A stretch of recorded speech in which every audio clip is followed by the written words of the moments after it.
नमस्कार। मैं हूं doctor K V Rai, former adviser government of NCT of Delhi.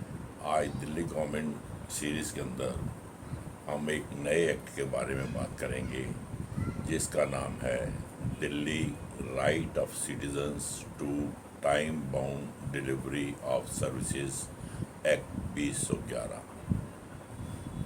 Delhi सरकार ने 2011 के अंतर्गत एक Delhi right of citizen to time bound delivery of services act बनाया, जिसके तहत ये तय किया गया कि उसमें जो भी नोटिफाइड सर्विसेज होंगी उनको एक समयबद्ध तरीके से निपटाया जाएगा, और जो उनको समयबद्ध तरीके से नहीं निपटा सकेगा उनके ऊपर 10 रुपये प्रति एप्लीकेशन प्रति दिन के हिसाब से दंड पड़ेगा, और एक एप्लीकेशन पर 200 रुपये तक मैक्सिमम दंड पड़ सकता है।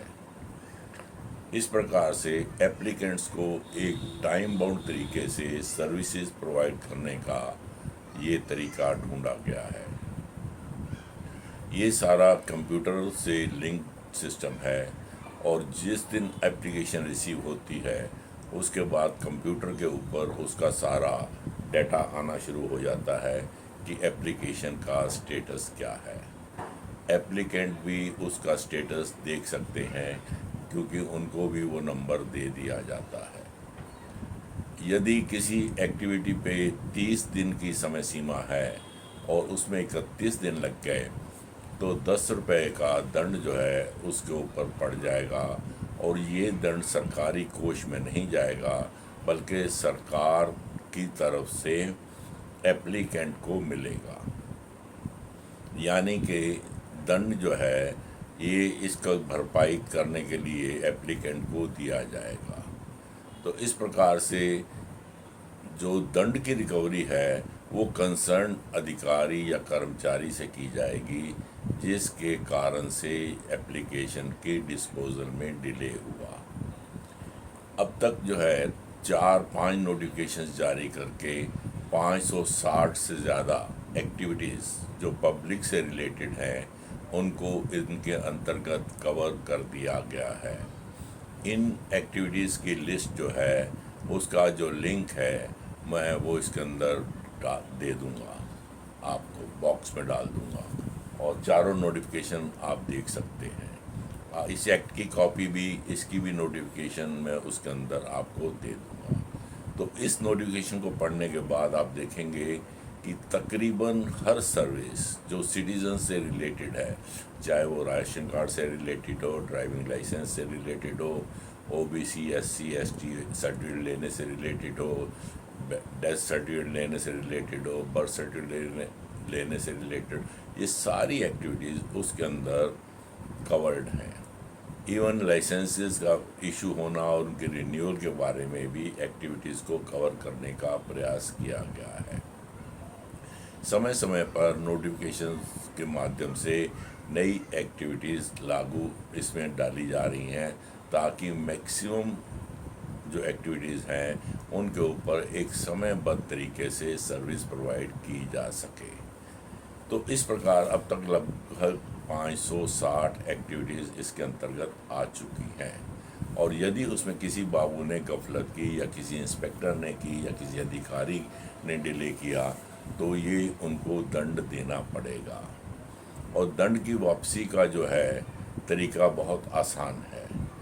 एप्लीकेंट जो है कॉम्पिटेंट अथॉरिटी जो इसके अंतर्गत नियुक्त हैं उनको जाकर कह सकते हैं कि मेरे केस में इतने दिन का विलम्ब हुआ है, इसलिए मुझे इतने रुपए आप दंड के रूप में दीजिए। कॉम्पिटेंट अथॉरिटी के पास सरकारी कोष से कुछ पैसे दिए गए हैं ताकि वो अक्रॉस द टेबल उसके ऊपर निर्णय लेकर दंड देने वाला जो सिस्टम है उसको लागू कर दे। एप्लीकेंट को तो मुआवजा तुरंत मिल जाएगा, परंतु इसकी भरपाई करने के लिए उस कंसर्न अधिकारी या कर्मचारी को एक नोटिस दिया जाएगा कि आपकी गफलत के कारण इतना दंड हमें इस एप्लीकेंट को देना पड़ा, आपसे ये इसकी भरपाई क्यों ना की जाए।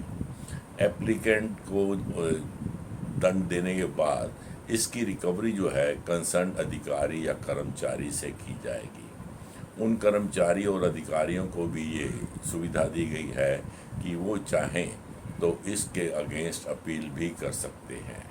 इस प्रकार से ये उनके ऊपर दंड एक तरफा नहीं है, बल्कि उनको मौका दिया जाएगा। प्रिंसिपल्स ऑफ नेचुरल जस्टिस इसमें लागू किए गए हैं। उसके बाद यदि वो अपना केस साबित नहीं कर सकते तो उनसे वो रिकवरी की जाएगी और सरकारी कोष में जमा करा दिया जाएगा। इस प्रकार से ये स्कीम निकाली गई है ताकि एक तरफ तो लोगों को दंड डिले के लिए भरपाई की जा सके और दूसरी तरफ जिन लोगों ने इसमें गफलत की है उनको दंडित किया जा सके।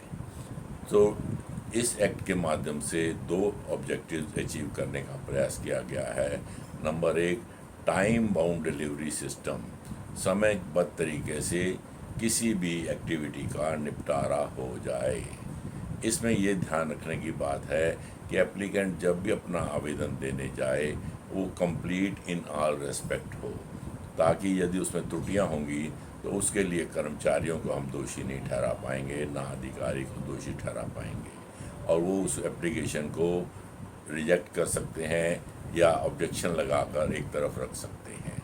तो इसलिए एप्लीकेंट्स को भी सावधानी बरतनी पड़ेगी कि वो इस एक्ट के अंतर्गत जितने भी आवेदन देंगे उनके लिए तमाम दस्तावेज़ जो उनको as a matter of proof देने हैं वो उसके साथ लगाएं, ताकि एप्लीकेशन शॉर्टेज ऑफ डॉक्यूमेंट्स के कारण या किसी अन्य कारण से रिजेक्ट ना हो जाए।